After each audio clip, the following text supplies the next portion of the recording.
Welcome to the International Conference of Secular Alcoholics Anonymous from Toronto, Canada, August 24th to August 26th, 2018. Welcome. Hi, I'm Sheila K and I'm from San Francisco, and I'm a psychotherapist there. I was thinking beforehand, I both have to say that my style in general is to be more of a listener than a speaker, so I really encourage, participation. I also discovered that because I'm from a place that doesn't use air conditioning, this hot air outside, cool air inside has resulted in a cold. So I would really appreciate the input of others. Boy, this has been a fabulous conference. Thank Diane and other people for putting it together. I have just been having a great time noticing how validating it is to be among so many smart, like-minded, good-souled people, if that's okay to say in secular terms. I came up with the idea to do this out of attending a workshop in Austin a couple of years ago, where I think it was a psychotherapy patient, of which I have also been, and continue on and off to be throughout my life. Talk about her experiences, her positive experiences in therapy and being brought to AA through psychotherapy, and it was a good workshop. But I thought, well, what about from the therapist's perspective? That might be an interesting thing to do as well. And then I started thinking about the ways in which, because so often, especially I've been in AA for 19 years now, and I'm also in Al-Anon, and I find myself as the therapist in sessions with people so much more drawn from my AA knowledge and wisdom and principles and practices that I really want to, even though I am a avid member, and I will tell you more about why I think secular AA is so important to the field of psychology and the directions I see some things going, like in California where I live. We voted on to send people to treatment rather than to punish them, for substance abuse related crimes that aren't violent, and so how important it is that, given, and I researched Canada as well, has separation of church and state, and if we're going to be involved in the legal system and accepting people, for treatment, it just needs, secular AA just needs to take a bigger role, because in fact there was a legal challenge. I think there's probably been more than one of people who say, I don't want to, that's not a fair challenge for the court to send me to AA meetings when there's so much God involved. And I do think I've seen so many people benefit from the nudge of a judge that I think it would be unfortunate to have to give up that that suggestion and requirement to attend some meetings as a result of crimes committed rather than go to jail, although there's also AA meetings in jail.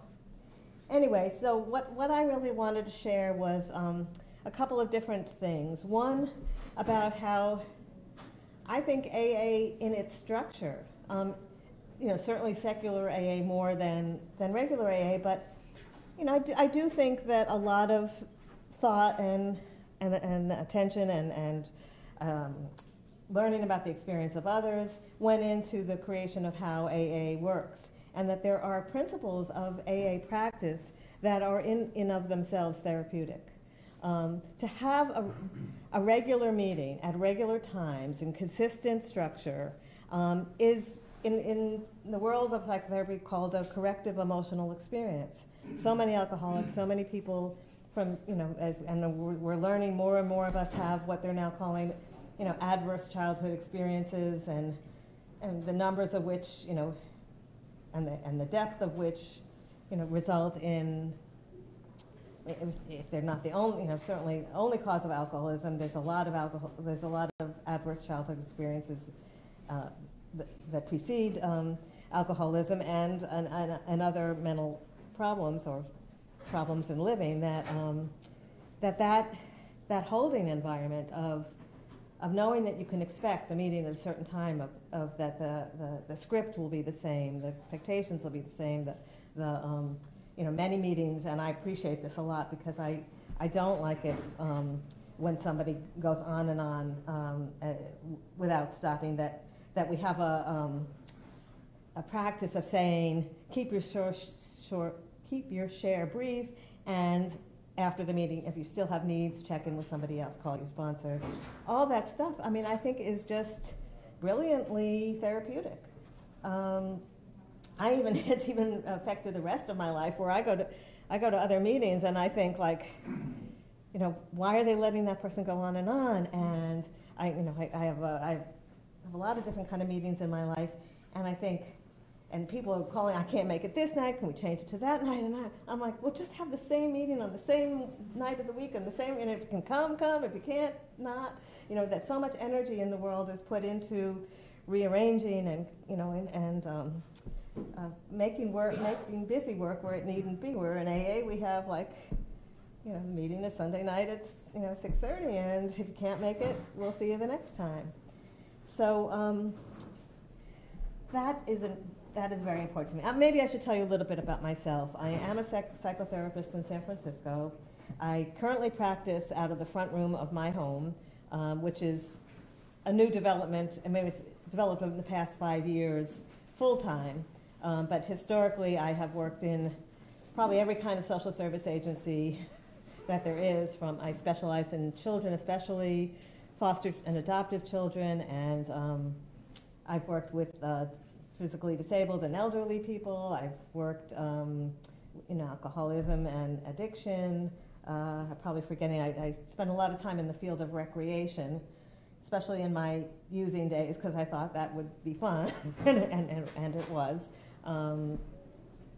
And let's see, and I thought I was remembering in preparation for this, in the 1970s, before I became a full-fledged therapist, I see it as having gone on I always knew I wanted to be a therapist, but I got off at every little ramp along the way that I could to explore different possibilities. And one of them, and I'm also a left-leaning political activist, and so I became involved in the radical psychology and patients' rights movement in the 1970s, when they were letting people out of mass incarceration, in mental hospitals, but without a whole lot of support. So we had, community centers and so forth, and there was a lot of anger toward the profession of psychiatry, and for over-medicating, for incarcerating people for long periods of time without the ability to even know what their sentence would be, because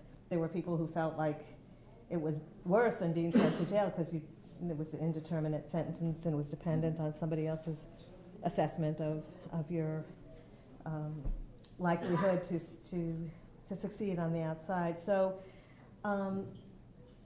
those groups of patients' rights groups and mutual support groups were kind of based on AA, that they were leaderless, they were self-help, they were supportive, they just borrowed a lot from they were anti-professional, and they borrowed, and they have been so influential that in this day in California,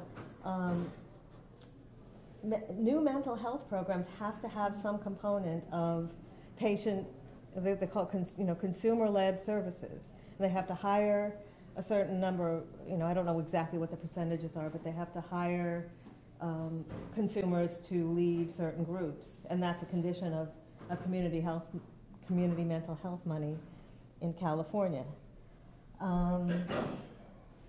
So I started out, and I still have, I'm a little intimidated in this group because I'm meeting all kinds of people that have far more knowledge about many areas of the history of psychology and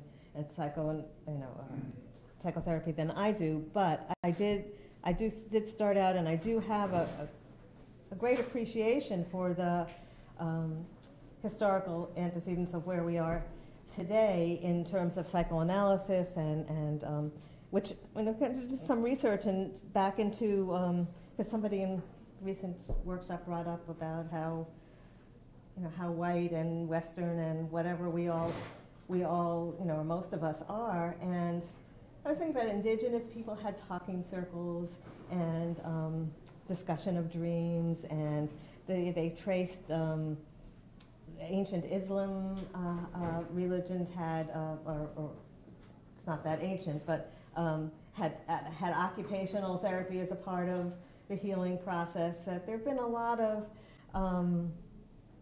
steps along the way. Freud didn't just burst out of a bubble, in the late 1800s to share what he did. But there's a lot of value, and that I believe in, for some of us who are interested in knowing where we came from, knowing what shaped our personalities, how we came to be how we are. But over the years, and especially since being in AA myself, I have discovered that, at least I believe that, and what I see in my patients and in myself, real change comes from doing action with support, in a sort of controlled environment that would be called cognitive behavioral therapy today. And when I looked at the history, I thought, it's really interesting that cognitive behavioral therapy kind of came on the scene right after AA. And AA may never be given the credit for the influence, but I think changed behavior, has to be noticed. That, we don't really know. Everybody's talking about what the cure rates are in AA and elsewhere, but because we're anonymous, we can't really be studied in that way. But we see, how many people show up, and we see we're probably the best shot so far at success. Although I'm taking in all the things that people have said in the past few days, and there's a lot of good argument to be made for keeping with the times. We were just in a workshop about the value of something I never heard of before, the Sinclair method, and maybe AA needing to accept some of the new medications. Although I do think, even though there are people in AA who will object to anything, who object to people being on antidepressants, or I've been in California where marijuana's been legal medically for a while now, and recreationally for a shorter while. I've been in AA meetings with people that are still, that smoke pot, and they say they need it, and there are probably some people tisking in the background saying that's not my idea of sobriety, but it doesn't seem to be any longer where somebody will tell another person, you don't deserve to be here, or you need to leave. Just like maybe an eye roll, or talking behind their backs later that somebody doesn't think somebody else's program is good enough. Okay, so maybe sit down. What I thought would be good to define what psychotherapy is, and therefore understand how psychotherapeutic AA is. So the American Psychological Association defines psychotherapy, traced back to ancient times across cultures, but coined by the English psychiatrist Dr. Walter Dendy in the late 1800s, the practice of a trained psychotherapist applying clinical techniques that originate from the principles of empirically validated effective psychotherapy in order to help people adjust to situations in their lives, change how they think, change how they feel, alter behaviors, or bring about change in other areas of their lives.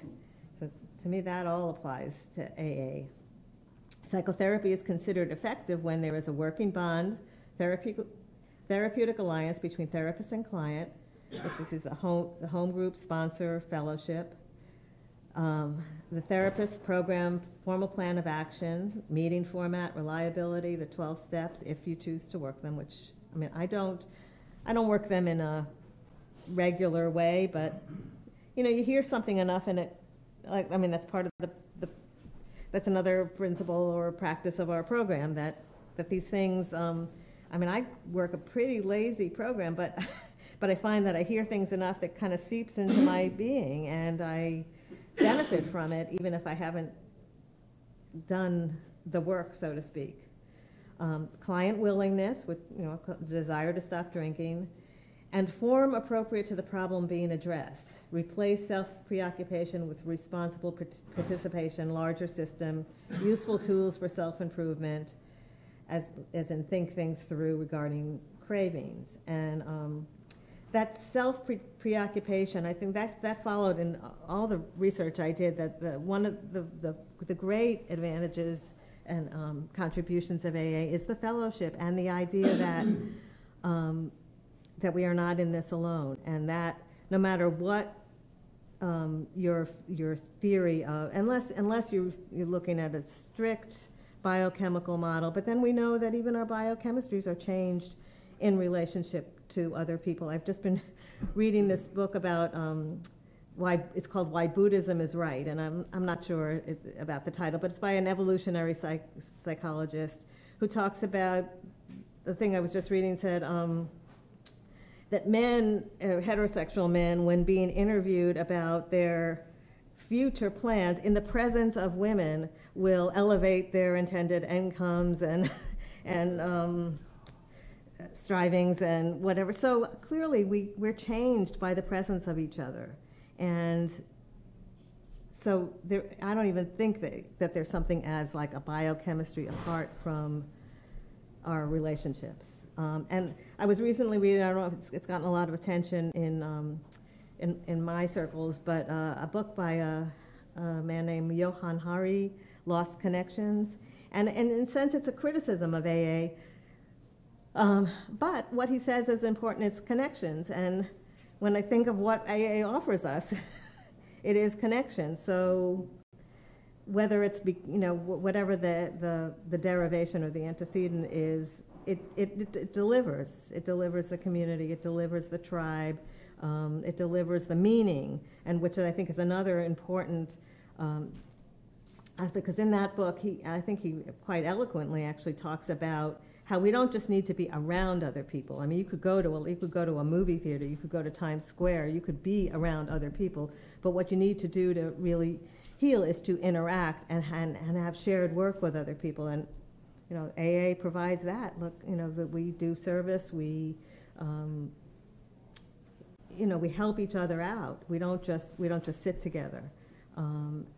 So it kind of meets all the criteria for that helpfulness.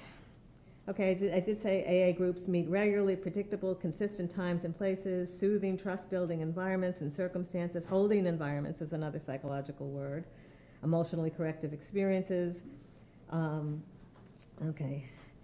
Psychotherapy in recent years has also borrowed from the recovery movement the notion that those who have experienced a situation or condition are better equipped to understand and help.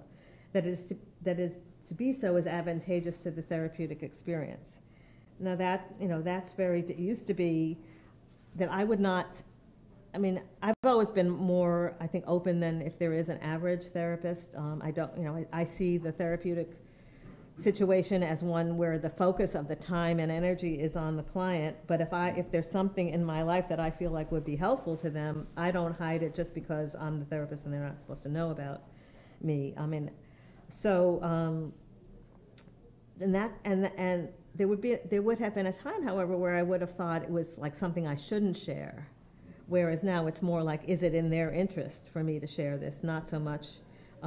And that I feel, and I have sort of gotten from seeing one person in AA, and then I get known, I'm not the only one, but as somebody who is in recovery, that knows about recovery, and therefore then I get a lot of referrals of people who are also in recovery, who are coming for the purpose of not having to explain to me who they are, recovery-wise.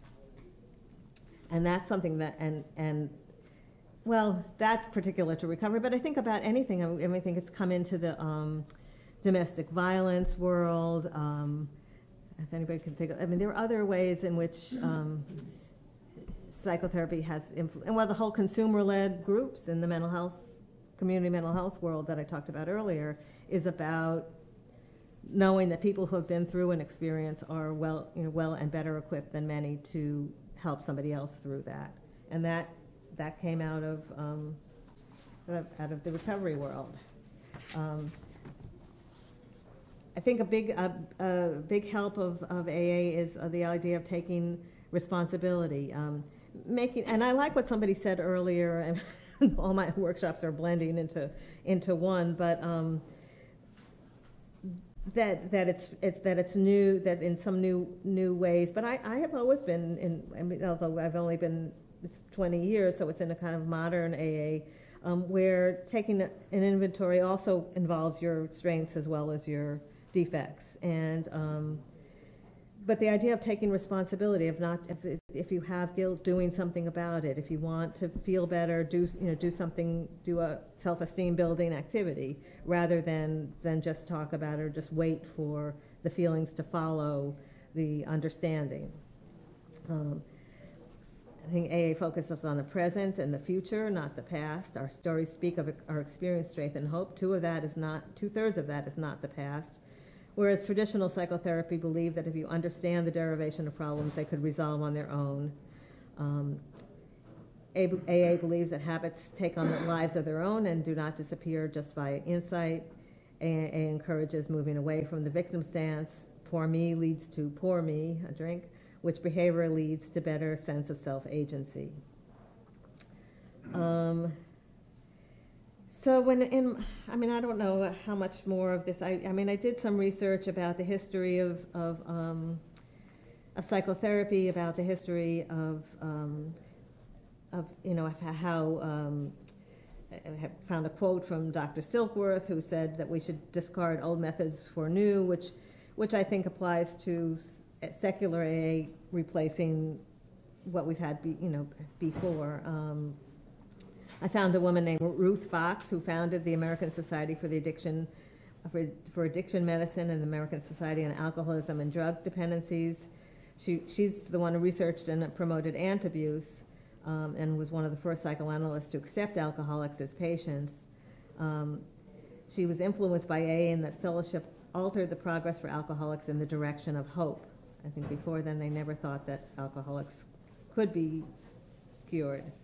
She said, many years of good psychiatric work and money has been thrown down the drain. Nothing is accomplished until the alcoholic stops drinking. When he finally stops drinking, he can then utilize the insight psychiatry can give him. So I think I mean, I could say more, but I'm interested. There's a lot of people here, and I'm interested in what you think. I mean, again, I've emphasized the end about. I found that there was a case in Quebec that about a meeting that it wasn't AA, but it was related to a meeting opening with a prayer that was decided the court decided was not do you say constitutional in Canada. And I also made a list, and if I have some copies, if I expected a smaller workshop, so I only have 10, but I'm happy to send anybody anything about about AA principles and practices and their psychotherapeutic equivalent, like just saying my name is and having people say, hi, Sheila, is called mirroring in psychology, and that's an important part of caring and curing and development, to feel seen, to feel. Step work could be called functional analysis. Mm-hmm. Changed attitudes follow changed behavior, cognitive restructuring. What other people think of you is none of your business. Don't compare other people's outsides to your insides. Group therapy, act as if, rehearsing in cognitive behavioral therapy.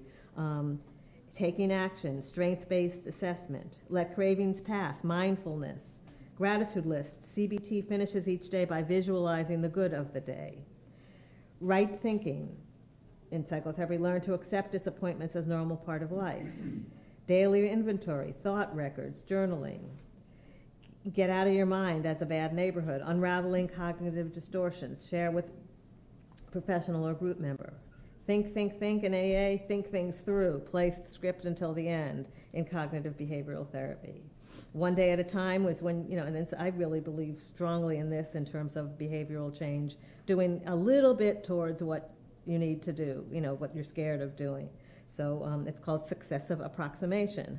The one day at a time, prayer and meditation, progressive muscle relaxation, and relaxed breathing.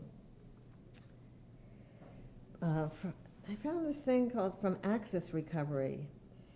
Participation in AA fulfills several important psychological needs, including the need for guidance, changing destructive behaviors and thought patterns, the need for support and fellowship with other addicts, the need for spiritual fulfillment, feeling of something bigger than oneself. And this is something I want to say a little bit about, because I think a lot about spirituality versus religion and what is spirituality, because I'm a word person, I'm a writer too, and I think spirit means air, and it doesn't have to be something woo-woo. It's like the air, to me it's like the air we share. It's the the fellowship and of humanity and other beings and the earth and the whatever else is out there.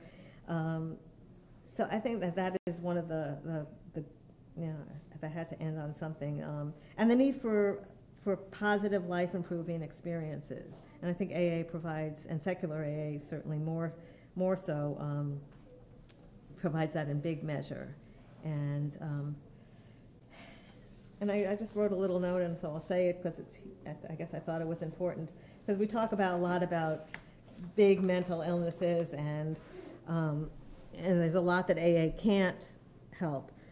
And that's true. And I think research has shown, although there's clearly research that can prove anything that you want to prove, that the best combination is AA and psychotherapy, that they work hand in hand. I certainly have in my life. They certainly have, I never have had to, and never sent a client to psychotherapy to AA who didn't continue on some level. I mean, sometimes they come less often or whatever, but psychotherapy does provide a depth of experience that you can't get in AA meeting just by virtue of the numbers of people and whatever. And not everybody is ready to share deeply in AA, where they can with an individual therapist.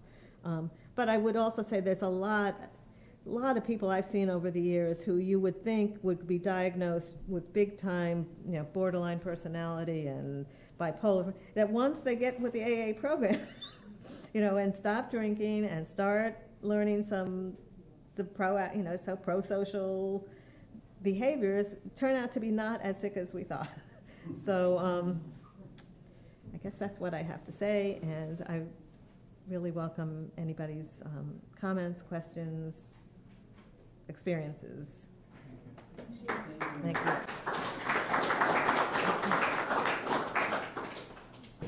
Do you see a distinction between secular AA and non-secular AA as it relates to psychotherapy? Good question. Psychotherapy has traditionally been non-theistic, and so that secular AA fits a lot more or better into the framework. I mean, I would hate to. I mean, I'm always having. And it's been echoed here a million times, people don't want to go to AA because of the God thing. And I would have a really hard time recommending an AA if I couldn't recommend that there are non-God meetings. And I do that all the time. And something I could just throw in is, because some people ask me a lot, like, well, what if you run into your clients in a meeting or whatever? Which it has happened. I tend to, part of what I do is contract with the Public Health Department of San Francisco, and they tend to send people geographically. So, and I tend to go to my home meeting is in my neighborhood. So it's only happened a few times, but I have run into clients in meetings, and I have not had a problem with it at all. And I think that kind of, is overblown. I mean, you have to be comfortable with it. I also have a home office, so I'm obviously more comfortable with people knowing, I have dirty dishes in my sink or whatever, but it has not been a problem because we are, again, all there for the same reason, and I'm not ashamed that I have issues of my own that I'm working on. I mean, to me, that's, as AA has shown, that's a good model for helping other people work with their issues. So. After I was in AA for quite a while, I learned that I had experienced some trauma related to my military service. That never came up in anything I had to do with AA, anything to do with the steps, anything to do with an inventory. But it was revealed to me, and it actually plays a very big part of my addiction. So how are those two tied together, trauma and addiction? Because trauma is something fairly new that people are talking about now. Well, I mean, it's being talked about a whole lot now. I think we recognize that more and more people have traumatic experiences, even though originally the idea for trauma came out of the First World War. Shell shock was the first definition we had for trauma. And so veterans who have been at war are usually the prime example of trauma survivors. But it does turn out that some people can work through their traumas like in AA or in support groups, and some people need more. And why that is exactly, my guess is that because there's two different types of traumas, type 1 and type 2. And type 1 is when you've had a pretty decent life and you've been well raised, and then you go off to war and you see things and experience things that are unsettling and that you're uncomfortable with, and then you have to work that out. But your basic core is healthy, and you feel connected, and you have a safe place to go back to. But kids who are raised in chaotic, abusive environments don't have that. There's not, you can't return anywhere, and that's harder, and that probably takes more work over a longer period of time, and more learning to trust, and more individual involvement of a therapist than probably can be addressed in an AA meeting. But I don't know if that. Thank you for your service. This is a great topic. This is something that I spend a lot of time thinking about, and I try and write, but it's difficult because I have a number of issues. So between 5 and 10 years sober, I sort of had some parallel problems. First of all, I was very lucky to get diagnosed with OCD. Finally, which I have come to identify as my primary diagnosis. I was explicitly drinking at intrusive thoughts, and whether this is a medically valid opinion or not, I consider my relationship with alcohol both compulsive and obsessive. And so I don't have a lot of trouble identifying as one being a dependent variable and the other independent. But by no means does that make it safe for me to drink. So at the same time as I was, finally getting diagnosed with OCD, I was also coming to terms with the fact that trying to hold on to metaphysical thinking was no good for me, and it had to end because of OCD scrupulosity issues. Frankly, I just can't play with supernaturalism. It has absolutely no positive role in my imagination. I'm either all the way off that drug or all the way on it. Frankly, and it's much better for my psychology if I am off of the supernatural. Anyways, so I kind of, in grappling with myself as, this guy who's stuck, the situation, I can't drink, looking at what's gotten better, looking at what's not gotten better. I'm like, what is my relationship to AA? How is all of this, worked together? There's obviously there's a lot in AA with a very high efficacy. There's also a lot in AA that has a very low efficacy. And I cut them in very clean camps. There's the supernatural ideas that have an extremely low efficacy, and there's essentially CBT ideas, which have a very high efficacy, it's been very helpful in keeping me involved in AA to just look at what's happening in these meetings in very clear terms along those lines. You know, one of AA's sort of co-evolutionary self-help groups was Abraham Lowe's Recovery International. And the way that he explicitly intended that group to go is that it wouldn't be facilitated, you know, people with neurotic and psychotic disorders could participate in this group and help one another mutually without the intervention of a medical doctor, just through the facilitation of a number of maxims, just so, you know, phrases, exactly like what we do. And in fact, many of those maxims that appear in Abraham Lowe's books found their way into Alcoholics Anonymous, and I don't think it's by accident either. And so thank you for indulging me in this extremely long diatribe I'm on, but I just think that this is such a crucial issue, you know, and something that I think a lot about. And I think that as we try and mold a more effective AA going forward that does bring into the fold of what we're doing ideas that work and laying aside ideas that are just not helpful to people, you know,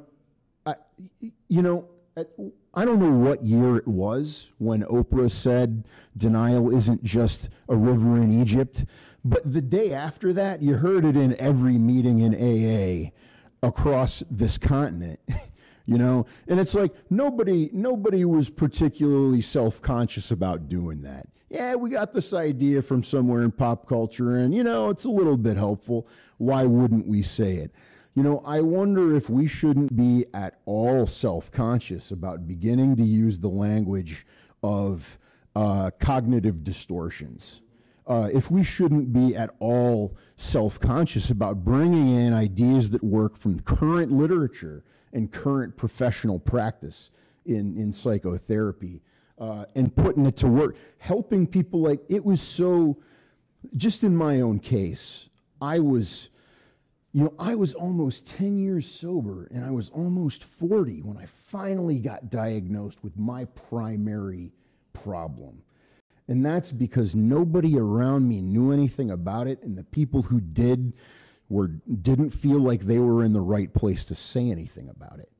You know, the only place that I knew to go to talk about my psychological distress and get any relief, essentially my major problem was closed off to me there. You know, it was finally in saying to my sponsor for the 40th time, I have this fear again. I'm scared of this thing. And he's like, you're mentally ill, dude. You need to, you know, that's not a normal fourth step fear, buddy. You know, and so I don't know.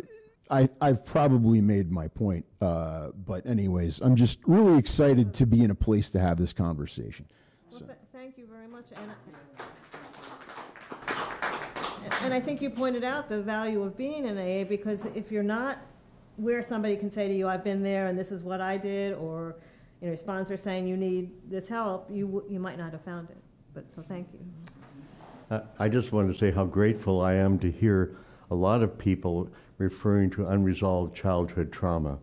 And because it wasn't until I started retiring quite a few years ago that I didn't have two jobs to distract me from my inner dialogue and that sort of thing. And it wasn't until I was like, 34 years sober, that I finally had no more secrets. And that's why I'm so adamant about the way Bill described the fifth step as telling your whole life story, perhaps for the first time, holding nothing back.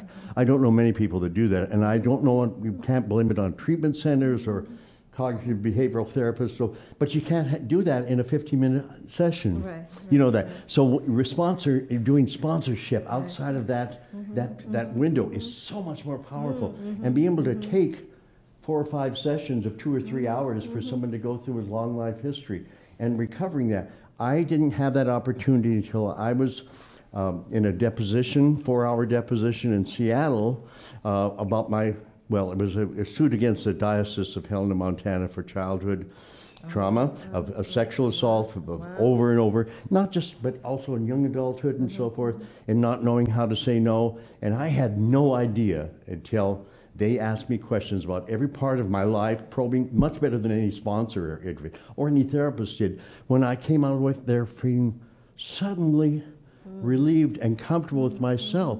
And you know, but I don't know how. Well, I just think childhood trauma is so much. Gabriel Mateus talked about that.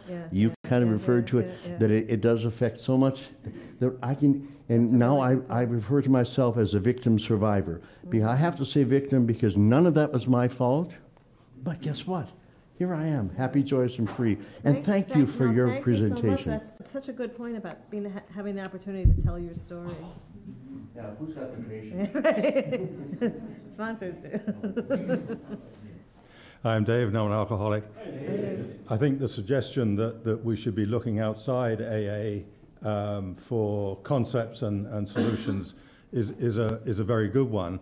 And I think the reason that it hasn't happened was really a sort of a dogmatism in AA and a hostility towards anything outside AA. I mean, you know, if you want to find something to prove a point, you can look at the big book and you can find something to justify the point. But you know, in the 12 and 12 and in the big book, there is a hostility to other forms of treatment. And I think the suggestion is a good one. However, as I see it, the trouble is that you look at the candidates for adoption by, or discussion by AA and within AA. I mean, you've got alcoholism as a disease, when the Diagnostic and Statistical Manual says that it's a disorder, and you've got the fact that Bill Wilson never said that alcoholism was a disease. In fact, he said, leave that to the experts. It's irrelevant to our program.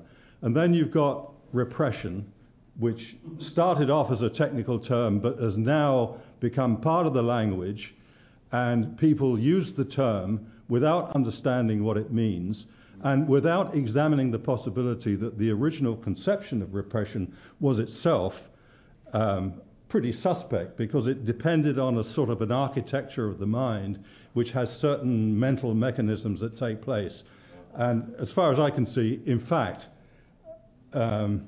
my own view is there is no such thing as repression. There's forgetting things, there's suppression, which is a different thing, and that's all there is. And they're useful concepts to use in all sorts of things, including psychotherapy. And then you've got, what else have we got? We've got the disease, we've got repression, and we've got denial. And everyone is banding around denial when all the literature of AA was written at a time before anyone used the term denial, and now it's used in a way which actually blocks an explanation of why people believe things and why they don't believe things, because you just say, it's a question of denial, and end of story. So I think that the suggestion is a really good one, but we have to be very careful about what sort of things we adopt, because they become cliches and they become things which, in fact, are not helpful in the process of therapy. So I'd like to hear your comments. Oh, thank you. Well, you know, I really agree with and appreciate what you said. I think maybe part of the reason that, and there are many more possibilities, but that that psychotherapy is not more appreciated in AA, or wasn't, is that so many of us, and I would conclude myself, were in therapy for years where we weren't asked about our drinking, where we weren't referred to treatment, where, you know, I've heard a lot of people say in these past few days the thousands of dollars that they spent, and almost how many times in therapist offices, and it never came up. So maybe there's some resentment toward the profession of psychotherapy for not that. But I think your point is really well taken. My name's Joe, and I'm definitely an alcoholic. Hey, Joe. This has really been one of the most enjoyable little, whatever they call these, partitions or whatever, that I've been at. I've really enjoyed this. I've had a lot of experience with being a whack job, and I have been numerous. I even have some resentments against some of the psychotherapy community, only for a benign reason, but I got immense value from it at the same time. And only thing I think about is a couple of things. One is I think one of the first people I met within my first year was a young man from Scotland who's over here. His name was Scotty. And he had mental issues, so he took alcohol. He was under doctor's care to take medication. Scotty hung himself. Because the people in the group were not sympathetic, and they had a term that was used then called chewing your booze. And Scotty could not, whatever they called it, fit all this together, and he took a way out. I am a person who has numerous years of depression and medication and therapy, and I was fortunate enough to stop most of it within the last couple of years. Actually, since around Austin, I got off most of my medication. I found I wasn't really that different anymore, and I fit in. Thank you all. I really mean that. And the other thing is I implore people to please try to look out for the next poor slob that comes in here that has some of these issues, and really fight for them. That's kind of that, and the ability of non-belief and looking out for the other slightly mentally problem who has mental issues. And I ain't no freaking doctor, and well, some of you actually are. But you know, that's our obligation, you know, is to do that and really make this place safe for people like that. And I got something from a guy who was also a former patient. He said, look, some of us are thicker than others. And actually, some of us are sicker than others. And we all fit in the spectrum. And thank you very much. Thank you, and you really walked your talk when you brought that young man in last night to benefit from, didn't you? Alexander? Yeah. So thank you, everybody, for coming. And if I did make some copies of these notes, if anybody would be interested. No offense taken if you're not.